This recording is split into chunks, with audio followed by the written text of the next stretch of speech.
Republic ಡೇಯನ್ನು ನಾವು ಆಚರಿಸ್ತಾ ಇದ್ದೇವೆ. ವಿಶೇಷವಾಗಿ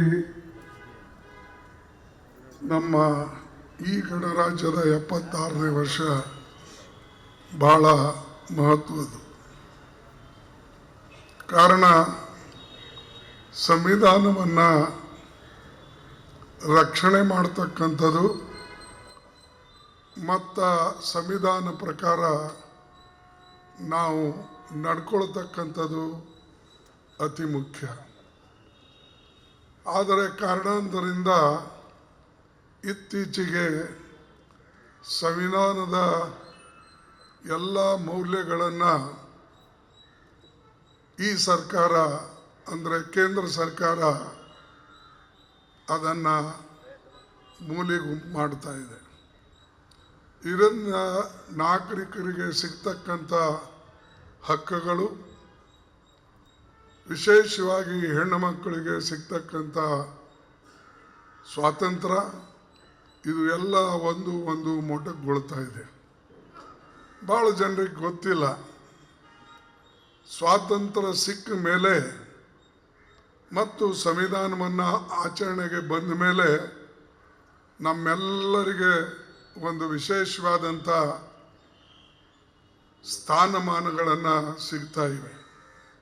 ಇಲ್ಲದ್ರೆ ಮೊದಲೇ ಯಾರೂ ಕೇಳ್ತಾ ಇರಲಿಲ್ಲ. ಇವತ್ತು ಪ್ರತಿಯೊಬ್ಬರ ಮನೆ ಬಾಗಿಲಿಗೆ ಬಂದು ಜನ ಅಧಿಕಾರಕ್ಕೋಸ್ಕರ ಮತವನ್ನು ಕೇಳ್ತಾರೆ. ಇದು ಯಾರ ಕೊಡುಗೆ? ಇದು ಕಾಂಗ್ರೆಸ್ ಪಕ್ಷದ ಕೊಡುಗೆ. ಇದು ಡಾಕ್ಟರ್ ಬಾಬಾ ಸಾಹೇಬ್ ಅಂಬೇಡ್ಕರ್ ಮತ್ತು ಪಂಡಿತ್ ಜವಾಹರ್ಲಾಲ್ ನೆಹರೂಜಿ ಅವರ ಕೊಡುಗೆ. ಈ ಕೊಡುಗೆ ಕೊಟ್ಟಿದ್ದಕ್ಕಾಗಿ ನಾವೆಲ್ಲರೂ ಇವತ್ತು ಈ ದೇಶವನ್ನು ಸ್ವತಂತ್ರವಾಗಿ ಉಳಿಸಿದ್ದೇವೆ ಮತ್ತು ಈ ದೇಶದ ಐಕ್ಯತೆಗಾಗಿ ಹೋರಾಟ ಮಾಡ್ತಾ ಇದ್ದೇವೆ. ಆದರೆ ಇತ್ತೀಚೆಗೆ ಬಹಳ ದುಃಖದ ಸಂಗತಿ ಅಂದರೆ ನಮ್ಮ ದೇಶದ ಪ್ರಮುಖ ನಾಯಕರು, ಅದರಲ್ಲಿ ನಮ್ಮ ಅಮಿತ್ ಶಾನಂತವರು ಈ ಒಂದು ಸಂವಿಧಾನಕ್ಕೆ ಹೀಯಾಳಿಸ್ತಕ್ಕಂಥದ್ದು, ಸಂವಿಧಾನದ ಏನು ಸಂವಿಧಾನವನ್ನು ಬರೆದು ದೇಶಕ್ಕೆ ಒಪ್ಪಿಸಿದ್ದಾರೋ ಅವ್ರ ಬಗ್ಗೆ ಟೀಕೆ ಟಿಪ್ಪಣಿ ಮಾಡ್ತಕ್ಕಂಥದ್ದು, ಅವರನ್ನು ಅವಗೌರವ ತೋರಿಸ್ತಕ್ಕಂಥದ್ದು ಶಾ ಮಾಡ್ತಾ ಇದ್ದಾರೆ. ನಾನು ಪಾರ್ಲಿಮೆಂಟ್ನಲ್ಲಿದ್ದೆ, ನಮ್ಮ ಸದನದಲ್ಲೇ ಅವರು ಹೇಳಿದರು, ನೀವು ಪ್ರತಿಯೊಂದು ಮಾತಿಗೆ ಅಂಬೇಡ್ಕರ್ ಅಂಬೇಡ್ಕರ್ ಅಂಬೇಡ್ಕರ್ ಅಂತ ಹೇಳ್ತಾ ಇದ್ರಿ, ನೀವು ಅದನ್ನೇ ದೇವರ ಹೆಸರು ತಗೊಂಡು ಹೇಳಿದರೆ 7 ಜನ್ಮದಲ್ಲಿ ನಿಮಗೆ ಸ್ವರ್ಗ ಸಿಗ್ತಾ ಇತ್ತು ಅಂತ ಹೇಳಿದ್ರು. ಅದು ಈ ನರಕದಲ್ಲಿ ಇಟ್ಟಂಥ ಜನ ಈ ದೇಶಕ್ಕೆ ಸ್ವಾತಂತ್ರ್ಯನೂ ಕೂಡ ಕೊಡ್ಸೋಕ್ಕೆ ಇವ್ರ ಕೈಯಿಂದ ಆಗಿಲ್ಲ. ಯಾವ ಕೆಲಸನೂ ಕೂಡ ಇವರು ದೇಶಕ್ಕಾಗಿ ಒಳ್ಳೆಯದಾಗಿ ಮಾಡಿಲ್ಲ. ಅದು ಆರ್ಥಿಕ ದೃಷ್ಟಿಯಿಂದಾಗಲಿ, ಸಾಮಾಜಿಕ ದೃಷ್ಟಿಯಿಂದಾಗಲಿ, ಅಥವಾ ಈ ದೇಶ, ಮೊನ್ನೆ ನಾನು ಮೋದಿಯವರ ಭಾಷಣವನ್ನು ಕೇಳಿದೆ. ಅವ್ರು ಹೇಳಿದ್ರು, ಈ ದೇಶಕ್ಕೆ ನಾನು ಆರ್ಥಿಕವಾಗಿ 3ನೇ ಸ್ಥಾನ ಕೊಡಿಸ್ತಾ ಇದ್ದೇನೆ, ಅಷ್ಟು ಬಲಶಾಲಿ ಮಾಡ್ತಾ ಇದ್ದೇನೆ ಅಂತ ಹೇಳಿ.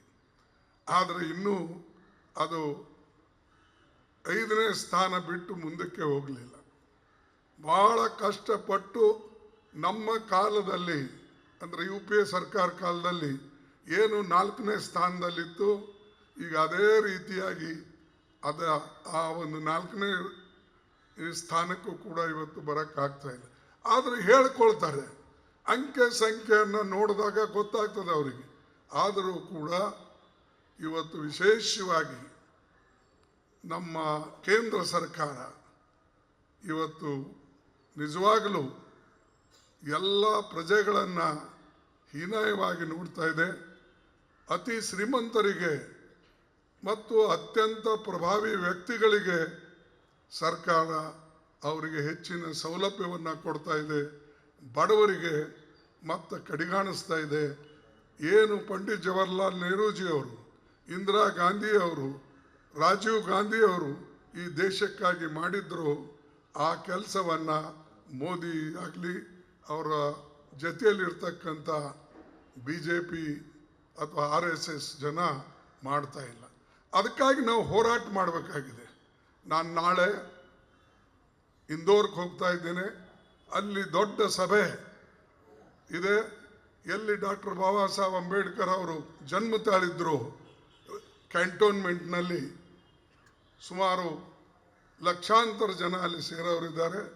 ಅಲ್ಲಿ ನಾವು ಅವರ ಹುಟ್ಟ ಊರಲ್ಲಿ ಒಂದು ದೊಡ್ಡ ಸಭೆ ಮಾಡಿ ಮೋದಿಯವರು ಮತ್ತು ಶಾ ಅವರು ಏನು ದೇಶಕ್ಕೆ ತೊಂದರೆ ಮಾಡ್ತಾ ಇದ್ದಾರೆ ಮತ್ತು ಈ ದೇಶದ ಸ್ವಾತಂತ್ರ್ಯಕ್ಕೆ ಯಾವ ರೀತಿಯಾಗಿ ಧಕ್ಕೆ ಕೊಡ್ತಾ ಇದ್ದಾರೆ, ನಮ್ಮ ಲೀಡರ್ಗಳನ್ನು ಯಾವ ರೀತಿಯಾಗಿ ಅವಮಾನ ಮಾಡ್ತಾ ಇದ್ದಾರೆ, ಇದು ಎಲ್ಲನೂ ಕೂಡ ಅಲ್ಲಿ ನಾನು ಹೇಳ್ತೇನೆ. ಅದಕ್ಕಾಗಿ ಇವತ್ತಿನ ದಿವಸ ಇಷ್ಟೇ ನಿಮಗೆ ಹೇಳಿ ನನ್ನ ಮಾತನ್ನು ಮುಗಿಸ್ತೇನೆ. ದಯವಿಟ್ಟು ನೀವೆಲ್ಲರೂ ಕೂಡ ಈ ಸಂವಿಧಾನ ರಕ್ಷಣೆಗಾಗಿ ಏನು ನಮ್ಮ ಘೋಷಣೆ ಇದೆ, ಜೈ ಬಾಪು, ಜೈ ಭೀಮ್, ಜೈ ಸಂವಿಧಾನ, ಇದಕ್ಕೆ ಮುಂದೆ ತೆಗೆದುಕೊಂಡು ಹೋಗಬೇಕು.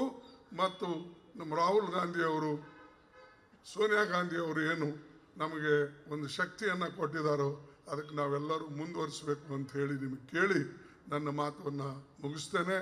ಜೈ ಹಿಂದ್. ಗ್ಯಾರಂಟಿ ನ್ಯೂಸ್, ಸುದ್ದಿ ಖಚಿತ, ನ್ಯಾಯ ನಿಶ್ಚಿತ.